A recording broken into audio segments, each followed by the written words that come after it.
Ang kinakain natin araw-araw ay may content ng cholesterol at saka sugar. Kaya ito, isa na natin ulit.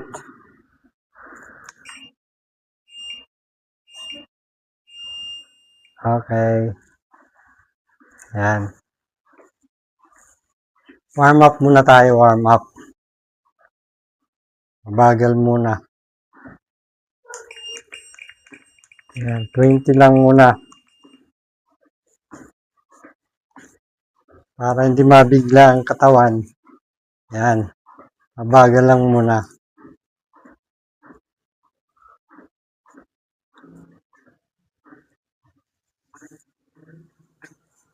Kailangan kahit mga 30 minutes lang exercise every 2 times a week. Yan, 2 times a week pwede na. Kaya every other day, yan. Mas maganda every other day. Para normal na normal lahat ng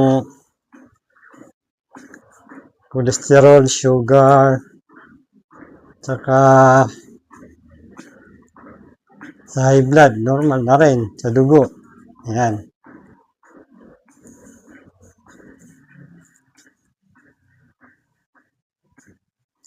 Napakaganda sa katawan pag normal lahat.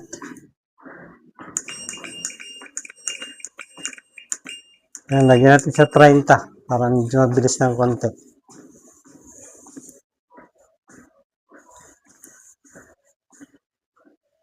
Pero yung gagawin natin kasi sa labas, malamig. Hirap magpapawis sa labas. Malamig na, mahangin pa. Hindi ka rin papawisan. Eh dito, kulob. Kulob sarado lahat. Walang kahangin-hangin, kaya papawisan tayo agad.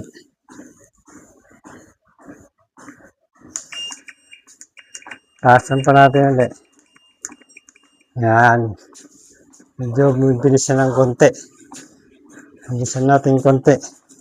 Para pawisan na tayo. Ganyan lang. Ayan o. Napakasarap sa katawan. Ang nag-exercise.